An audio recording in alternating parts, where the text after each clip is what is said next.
look, we have the contract. So there's a lot of little moving parts, T's to be crossed, I's to be dotted, but it's getting close. And coming from me, I can tell you that this fight is going to happen April 15th.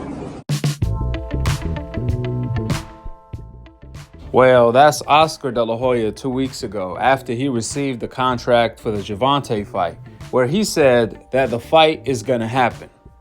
Fast forward 2 weeks later, all of a sudden, now the fight is in jeopardy. Here is exactly what Oscar De La Hoya had to say. Quote, "Does Tank deserve a mandatory rematch if he loses? Question mark.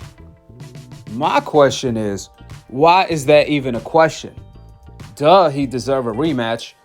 Tank is the A side. If he demands a rematch, then that's what it's gonna be. Nobody ever questions AJ when he demands a rematch every time he fights somebody. So why are they questioning Tank? This is not up to negotiations. If Tank won it, he's gonna get it. It's simple as that. Plus, Oscar De La Hoya is already on record stating, we willing to give Tank a mandatory rematch. So why even waste time talking about it? Additionally, Oscar De La Hoya stated, quote, "It's Super Bowl week and we are on the 1 yard line looking to score Gervonta versus Ryan Garcia. Let's hope PBC doesn't let the fans down and effing fumble. One more point and it will be a done deal. When Ryan wins, believe me, Tank will want a rematch and Ryan should be the A side." End of the quote. That's when Steven Espinoza, Showtime Boxing president, came out retweeting a statement of his own that said, quote, "We sent a revised contract last week and haven't heard anything. If it's down to one issue, that's phenomenal news."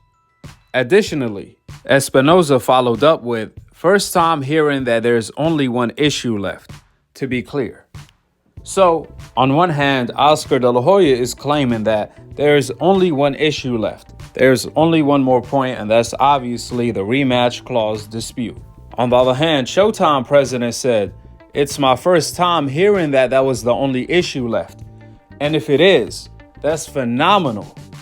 Therefore, hopefully Oscar De La Hoya doesn't come back with more issues down the line, because clearly they are not on the same page, and if they are, then they definitely on different books." Furthermore, Oscar De La Hoya had more to say where he stated, quote, "When Ryan wins, it's only fair Tank gets a rematch, but this time we will be the A side. What are you not understanding? Why would I let them control the rematch when Tank loses? Question mark. We Golden Boy have agreed to have Showtime take the lead, and it's only fair DAZN takes the lead in the second fight, only and if Ryan wins." End of the quote. I mean, without a doubt, when it comes to that point in particular, Golden Boy and Oscar De La Hoya has a good argument that they should take the lead. DAZN should take the lead in the rematch between Gervonta and Ryan Garcia if Ryan Garcia wins. They have a great argument there. And just to be clear, this is not a Gervonta and a Ryan Garcia issue. This is more so a network issue. The stumbling block at the moment in time is between the networks, not necessarily the fighters. Nevertheless, what the networks need to realize is that everyone has to make sacrifices because this is a very significant fight. If Gervonta wins, then Showtime wins, meaning Gervonta is going to be the face of boxing. I mean, he already is. However, he's going to be more of the face of boxing to the point where he's going to overshadow everybody. If Gervonta knocks out Ryan, then he's going to become the closest thing to Floyd Money Mayweather as far as popularity. On the other hand, if Ryan beats Gervonta or knocks him out, he's going to end up becoming the new Oscar De La Hoya as far as popularity. So whoever fighter wins, the network of that fighter is going to strive off that win. That's why both networks have to sacrifice. However, Showtime could make a good point that Gervonta is already the face of boxing, and Ryan is not bringing that much to the table outside of his Instagram followers. He's not undisputed. See, if Ryan had all of the belts like Devin Haney, then he would have had more to negotiate and bargain with. However, he brings pretty much nothing to the table. He don't have a good resume, he don't have a title, so on and so forth. See, if Devin Haney was negotiating with Gervonta, ESPN could have really made that case because Devin Haney is the undisputed champion. So if Devin beat Gervonta, then ESPN could take the lead. But Ryan, on the other hand, don't bring that much to the table outside of his Instagram, Twitter, TikTok, and YouTube social media undisputed titles, which that's semi-significant, however, is not that significant.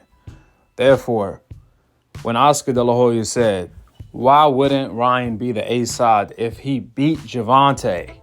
Then we should have control on the rematch. Well, that's the same reason why AJ was the A-side and he still had control over Usyk and Andy Ruiz when they beat him. The same reason why Kambosos had control over Devin Haney in the rematch, even though Gervonta is way more the A-side compared to a Kambosos when he fought Devin Haney. Every time Canelo Alvarez fights, he has full control on the rematch clause. To make matters worse, Oscar De La Hoya himself is an example. When Floyd Mayweather beat Oscar De La Hoya back in 2007, Floyd Mayweather wanted a rematch because HBO was interested. However, the rematch did not take place between Floyd Mayweather and Oscar De La Hoya because Oscar De La Hoya still wanted the lion's share. He wanted to be the A-side and full control, just like when he fought Floyd Mayweather for the first time.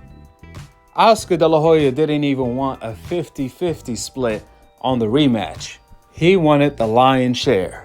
Like he's still the A-side after he lost to Floyd.